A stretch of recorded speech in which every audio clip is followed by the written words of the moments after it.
अच्छा जाहिद साहब, आपको पता है कि ये सफ़ेद मक्खी ने इतना नुकसान फसल का कर दिया है। हालांकि गवर्नमेंट ने इस साल ये एक प्रोग्राम चलाया था कि कपास ज़्यादा उगाएं और फसल ज़्यादा बढ़ाएं, लेकिन फसल के ऊपर सफ़ेद मक्खी और मिली बग ने ऐसा अटैक किया कि किसान परेशान है, स्प्रे कर करके थक गया है। स्प्रे असर नहीं कर रही। आपने कितनी स्प्रेज की? मैंने तकरीबन 10 से 12 स्प्रे कर चुका हूँ, सिर्फ सफेद मक्खी और इसके मिलीबग के लिए? दोनों के ऊपर कोई असर नहीं हो रहा, कोई समझ नहीं आ रही। उसकी वजह ये है कि आपको पता होगा कि एक वक्त था कि जब सादेकाबाद की और ज़िला रहीम यार खान की और ज़िला घोटकी की, ये दो अजला की कपास पूरे पाकिस्तान में मशहूर होती थी। बिल्कुल इनका स्टेपल बहुत अच्छा होता था। हाँ। इनका माइक बहुत अच्छा होता था। इनका वो कहते हैं कण, हाँ। कण बहुत आता था इनका, मतलब 15 के करीब आता, 14.69 आता था। ऐसे ही होता ये था कि लोगों में महकमा ज़राअत की दिलचस्पी बहुत ज़्यादा थी, ज़्यादा से ज़्यादा कपास उगाते थे। हर बंदा बड़ा कॉन्शियस होता था कि मैंने कपास को इस तरह ये करता है। लेकिन अब हुआ क्या है, वो ये कि जहर इतने ज़्यादा आ चुके हैं, किसान के पास इतनी अवेयरनेस नहीं है। पहले क्या होता था, पहले 2-3 जहर होते थे, बैप्रोफिजन हो गया, असीटामेप्रिड हो गया, इनको मिक्स किया। बैप्रोफिजन पाउडर होता था, असीटामेप्रिड लिक्विड होता था। 400 ग्राम वो लिया 250 और उसको मिक्स किया, मिक्स करके स्प्रे कर, तो पीछे सफेद मक्खी फौत। हाँ, अच्छा, उसके बाद एक 2 स्प्रे उसके होते थे, डायफेंथ्रॉन की स्प्रे, उसकी भी 2 स्प्रे हुआ करती। उससे ये होता था कि सफेद मक्खी, काला तेला और जूं ये खत्म हो जाती थी और टिंडा सेहतमंद हो जाता था। सफेद मक्खी क्या करती है, सफेद मक्खी पत्तों का रस चूसती है, ये टिंडे का भी नीचे हिस्से में इनका भी रस चूसती है, ऐसे ही। अच्छा, जब पत्तों का रस चूसती है तो इसमें एक खास किस्म का जहर भी छोड़ देती है, ठीक है, एक सियाल सा मादा छोड़ देती है। इसके पत्तों के रस चूसने की वजह से पत्ते में जान खत्म हो जाती है, ज़ियाई तालीफ का अमल खत्म, रुक जाता है, ठीक है। पत्ता खुराक बनाना खत्म कर दो। पता क्या है जी, पत्ता एक खुराक की फैक्ट्री है। वो फैक्ट्री अपने टिंडे को खुराक पहुंचाती है। ऐसे ही उस पे जब सफ़ेद मक्खी का, उस पे जब इसका जूं का, काले तेले का या मिली बग का अटैक होता है तो पत्ते की फैक्ट्री ख़त्म हो जाती है। यूँ समझें कि पत्ते फैक्ट्री जब ख़त्म होगी तो उसने प्रोडक्शन क्या खा करनी है। अच्छा, पहली बात। दूसरी बात ये है कि हम ये देखते हैं कि आजकल जो नए स्प्रेज आ चुके हैं, किसानों को उनके बारे में अवेयरनेस नहीं है। किसान सीधा जाता है पेस्टिसाइड की शॉप पे, या उनके पेस्टिसाइड कंपनीज के नुमाइंदे हैं, वो किसानों के पास पहुंच जाते हैं। महकमा ज़राअत तो बहुत देर के बाद पहुंचता है, बल्कि पहुंचता ही नहीं है ना। अगर पहुंचता होता तो हमारा ये हाल ना होता। तो क्या करते हैं, वो पहुंच जाते हैं, वो पहुंच के कहते हैं ये स्प्रे कर दें। उन्होंने अपनी सेल्स के टारगेट पूरे करने होते हैं। ऐसे ही जिनके टारगेट पूरे हो जाते हैं तो उनको क्या जरूरत है किसान की करनी। जितने नंबर ऑफ स्प्रे ज्यादा होंगे ना, उनकी खपत ज्यादा होगी। जेनेरिक कंपनीज की, मल्टीनेशनल कंपनीज की, आखिर उनकी गाड़ियों की यार पेट्रोल कहाँ से आना है, उनके खर्चे कहाँ से आने हैं। पेट्रोल भी तो बढ़ रहा है ना डेली, इसका मतलब पास का रेट भी तो बढ़ रहा है ना। इसका मतलब ये हुआ किसान से निकाल रहे हैं, किसान से निकालना है। खाद कहाँ पहुंच गई, डीएपी कहाँ पहुंच गई, पानी का खर्चा कितना हो गया यार। मैं मतलब अकल दंग रह जाती है। ये अल्लाह ही है जो किसान की पुराई कर रहा है और किसान मुल्क की पुराई कर रहा है, इसमें कोई शक नहीं। अच्छा जाहिद साहब, हमारा तहसील सादकाबाद ये ही क्यों इतना डूबा हुआ है, ये इतना क्यों नुकसान उठा रहा है कि कोई किसान की तंजीमें के जो सदूर हैं वो भी आवाज नहीं उठा रहे।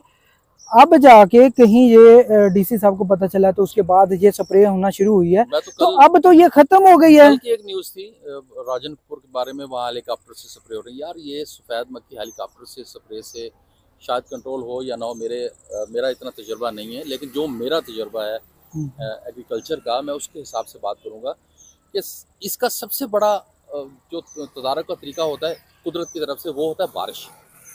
बारिश होती है, लेकिन सफ़ेद मक्खी के अंदर क़ुव्वत मुदाफ़ियत इतनी ज़्यादा आ चुकी है कि वो बारिश से भी नहीं ख़त्म हो रही। आप ये देखें कि इतनी नंबर ऑफ़ स्प्रेस बढ़ने के बावजूद, करने के बावजूद, एक तो हमारी फसल ख़त्म हो गई, आप देख स्याह हो गई है, टिंडा स्याह हो गया, कपास स्याह होगी, उसकी स्याही माई कपास मैली होगी ना, उसका रेट नहीं इतना लगेगा, मज़े का रेट नहीं लगेगा। दूसरे नंबर पर यह है कि यार किसान बहुत पीछे चला गया। और तीसरी बात वही है जो हम कर रहे थे कि बात निकलेगी तो बहुत दूर तक जाएगी, और उस पर हम क्या बात करें कि हमारा जो ज़्यादातर ये इलाका, ये जो बेल्ट था, इसे कॉटन बेल्ट कहते थे, लेकिन बदकिस्मती से अब ये शुगर कैन हब बन चुका है। जी। तो उसकी वजह से भी हमें बहुत सारा नुकसान हुआ। तो आपको लगता है कि कॉटन को स्किप किया जा रहा है और शुगर कैन को फ्रंट पे लेके आया जा रहा है? आप एक जो ये एंकर बन जाते हैं ना, जी। मुझे इस चीज की समझ नहीं आती। आप आप तो क्यों मेरे मुंह से ऐसी बात निकलवाते हैं? ये जिम्मेदारों का हक है। आप ऐसी, वो अताउल्ला नहीं कहता कि ऐसी बातें भला क्यों पूछते हो जो बताने के काबिल नहीं है। भाई ये बतानी पड़ेंगी नहीं, आपको। ये हम कैसे बता सकें। हाँ, इसका हल मैं बताता हूँ। इसका हल यही है कि ये सीजन तो है, गुजर गया। जी जी। नेक्स्ट सीजन पे जब किसान आए, सारे दो फसलें उठाता है ना किसान, गंदम भी पैदा करता है। इससे पैदा तो मेरा रब करता है, लेकिन किसान एक वसीला है ना। एक तो गंदम की जिम्मेदारी उसकी हो जाती है, उसको एक फसल मिल जाती है। एक कपास की जिम्मेदारी उसकी हो जाती है, उसको फसल मिल जाती है। दो फसलों की वजह से किसान निस्बतन ज़्यादा खुशहाल होता है बनस्पत इसके कि शुगर केन की 1.25 साल की फसल ले। तो मेरी तो यही दुआ है कि अल्लाह ताला वो दौर लौटा दे कि जब यहाँ इतनी सारी जिनिंग फैक्ट्रीज हुआ करती थी यार, लोग काम करते थे, इतने लोगों को रोजगार मिलता था, रेल पेल हुआ करती थी। लेकिन आज क्या है, हम कपास को जिम्मेदार उठा के, गंदम को उठा के घर में स्टोर तो कर सकते हैं ना, किसी और जगह पे स्टोर कर सकते हैं ना, लेकिन आप ये देखें शुगर केन को आप कहीं जगह पे स्टोर नहीं कर सकते।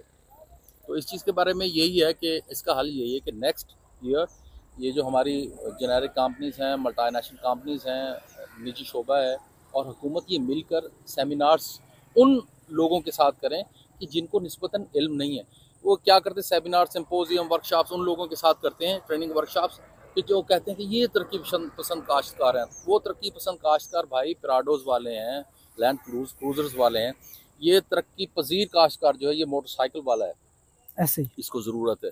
अब 200 एकड़ किसी तरक्की पसंद काश्तकार के अगर महफूज हैं और उसके इर्द गिर्द 1000 एकड़ पे मुझ जैसे लोगों ने काश्त की हुई है और मेरी कपास पे सफ़ेद मक्खी का और मिलीबग का हमला होगा, तो 200 एकड़ बच जाएंगे? नहीं बचेंगे, नहीं बचेंगे। तो अगले साल आप बच सकते हैं, इस साल आप नहीं बच सकते। और मैं एक अहम पैगाम ये देना चाहता हूँ, सादकाबाद और गिरदनवा के इलाकों में सफ़ेद मक्खी की यलगार शहर में भी बहुत है, बहुत ज्यादा। आप सुबह कह रहे थे कि मैंने जब सर टोपी उतारी तो मेरे सर पे, मैंने कहा ये सफ़ेद बाल कहाँ से आएंगे? तो वो दरअसल सफ़ेद मक्खी थी। ये भी फिर सफ़ेद मक्खी। हाँ जी, हाँ जी। अच्छा, तो सफ़ेद मक्खी की ये लगा रहे, सफ़ेद मक्खी जहरीली होती है, ये आपकी आंख में पड़ जाए ना तो ये आपकी आंख को में इन्फेक्शन पैदा कर सकती है। आपने क्या करना है, ये 100-150 का एक चश्मा लेना है, इसके बहुत सारे फ़ायदे।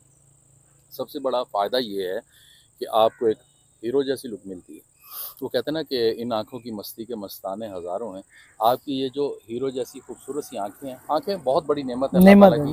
वैसे तो हर चीज़ ही अल्लाह ताला की नेमत है, लेकिन आँखें बहुत बड़ी नेमत है।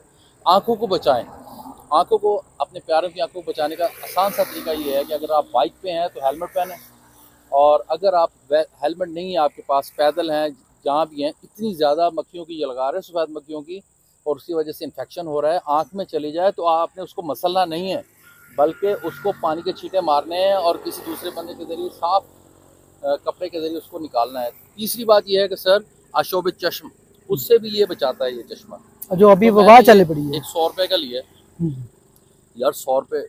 मेरी आंखें जो हैं या आप अपनी आंखों के लिए 100 रुपये भी खर्च नहीं कर सकते? बिल्कुल कर सकते हैं। आप अपने प्यारों के लिए 100 रुपये भी खर्च बिल्कुल कर सकते हैं। जब आप पेट्रोल 331 रुपये पे ले सकते हैं तो ये 100 रुपया यार, 231 रुपये का पेट्रोल डलवाएं, 100 रुपये का चश्मा।